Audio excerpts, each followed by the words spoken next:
Coucou tout le monde, j'espère que vous allez tous bien. Je vous remercie avant tout pour tous vos commentaires. Et dans le sondage que j'ai pu faire, certaines d'entre vous m'ont demandé une nouvelle petite robe. Donc j'ai imaginé et revisité cette petite robe droite. Pour cette robe, vous avez deux versions. La version que vous voyez actuellement en vidéo ou alors sans les manches et sans le plastron devant. C'est-à-dire une version d'une robe toute droite juste avec la bande en bas. Et la base pour réaliser le patron de cette robe sera un t-shirt qui me va bien, pas trop large et pas trop serré. Je vais donc avoir besoin pour ce modèle d'1 mètre de jersey, de 60 cm de jersey voile et de 10 cm d'élastique. Sur mon t-shirt que j'ai enfilé sur l'envers, j'ai fait un trait au niveau de ma poitrine, au niveau le plus fort, et ainsi qu'au niveau de mes hanches. Ensuite, je plie ce t-shirt sur le milieu devant et je dessine le contour de l'encolure, des épaules et des emmanchures.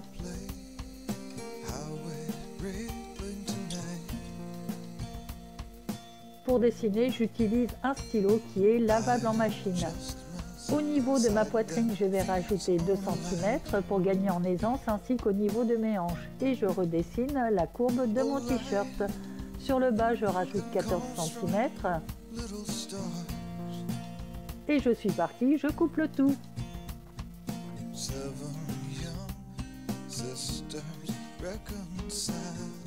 Sur le haut de mon emmanchure, je fais un cran à 7 cm.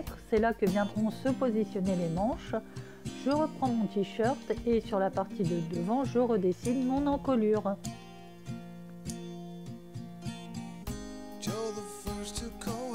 Je creuse un peu mon emmanchure devant et je coupe le tout.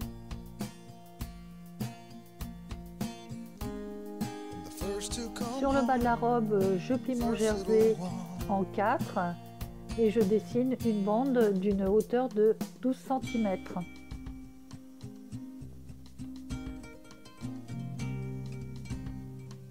Cette bande, je vais la reporter sur mon jersey voile qui est plié en 4.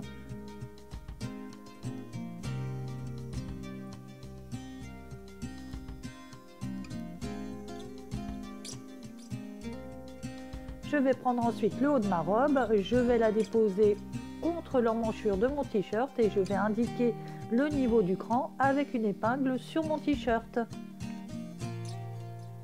Pour ce modèle, je souhaitais avoir des manches 3/4, donc je retire 12 cm à la hauteur de manche de mon t-shirt. Je rajoute par contre 2 cm pour réaliser un ourlet rentré piqué. Je trace le contour de ma manche. Je la fais pivoter ensuite de 7 cm par rapport au bord. Et grâce à une équerre, face à l'épingle, je trace un trait. Si vous souhaitez savoir où se trouve le droit fil dans le jersey, comment bien le positionner, ou bien comment bien coudre cette matière, n'hésitez pas à cliquer sur la petite icône qui apparaît. Vous recevrez gratuitement mes astuces. Je dessine ensuite mon emmanchure.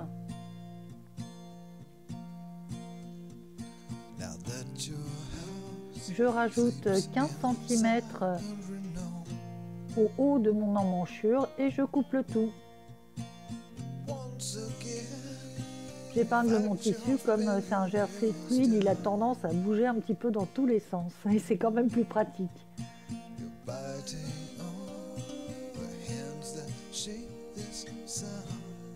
Je replie ensuite au niveau de mon trait, je rajoute 1 cm.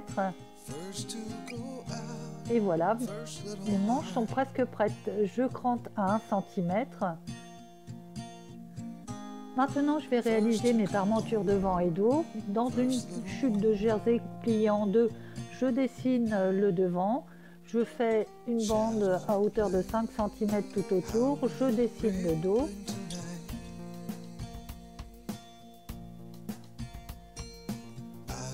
Je rajoute au contour une valeur de 5 cm.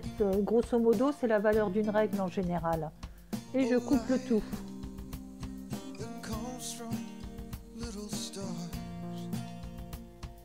Voilà toutes mes pièces de ma robe.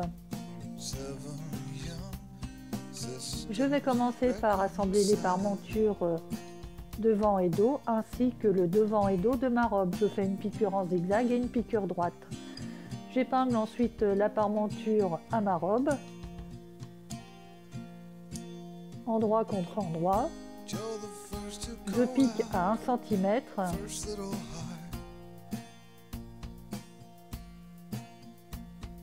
Une fois que c'est piqué, je crante pour avoir de jolis arrondis. Je retourne ma parmenture et j'épingle à nouveau. Et là, pour avoir un petit effet de liseré, je pique à 1 cm, mais je laisse dépasser ma parmenture de quelques millimètres. J'épingle ensuite le bas en voile ainsi que le bas en tissu et les côtés. Je pique le tout en piqûre droite et en zigzag. Je surpique le bas à 1 cm ou plutôt la valeur d'un pied de biche, c'est beaucoup plus simple pour se repérer. J'épingle ensuite la seconde partie du bas de la robe, c'est-à-dire la partie en jersey. Je l'assemble, je fais un rentré piqué pour l'ourlet du bas. Je fais la même chose pour les emmanchures et là vous avez la première version de la robe. Maintenant, si je veux aller plus loin dans la robe, c'est-à-dire réaliser les manches, je prends les manches que j'ai coupées, je les plie au niveau des crans. Je replie à l'intérieur à hauteur de 5 cm, j'épingle le tout.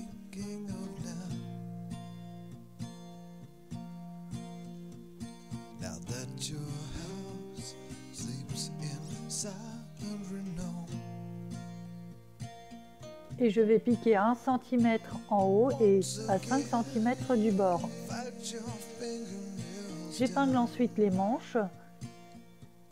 Je les assemble en piqûre droite et piqûre zigzag. Je fais un rentré piqué au niveau des bas des manches. Je vais passer ensuite l'élastique dans le fourreau à l'aide d'une épingle à nourrice.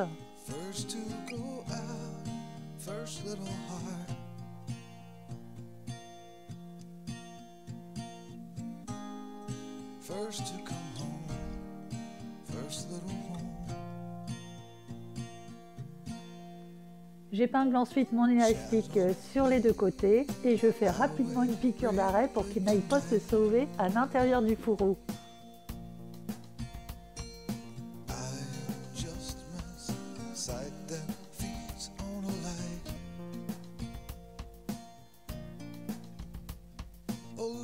Je reprends ma robe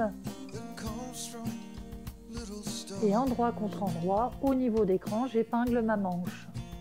Je la pique en piqûre droite et en piqûre zigzag. Maintenant, je vais réaliser le plastron de devant. Je fais un trait sur la parmenture sur l'envers au niveau des épaules des deux côtés. Je coupe une bande de 15 cm de largeur et 1,5 fois la longueur de ma partie devant. Je la plie en deux. Je surpique ensuite la bande à 1 cm en haut et ensuite à 5 cm de façon à obtenir un fourreau pour passer l'élastique comme je l'ai fait précédemment pour les manches. Une fois que c'est fait, je l'assemble au niveau des emmanchures en épinglant. Je l'assemble en piqûre droite et en piqûre zigzag. Je l'épingle avec mon devant et je vais réaliser des points d'arrêt au niveau de mon encolure pour que le plastron tienne bien.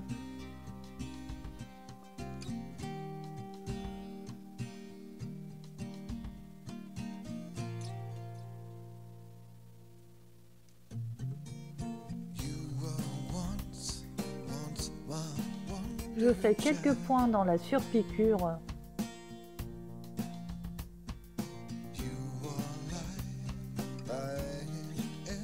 Et ni vu ni connu sur l'endroit, on ne voit pas les points.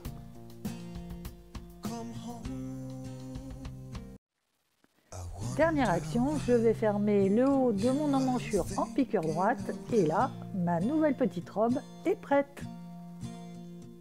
Si vous avez aimé ce tuto, n'hésitez pas à liker, me laisser des commentaires, à vous abonner. Très bonne couture et à très vite!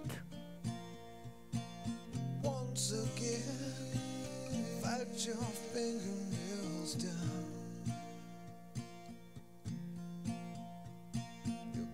stay on.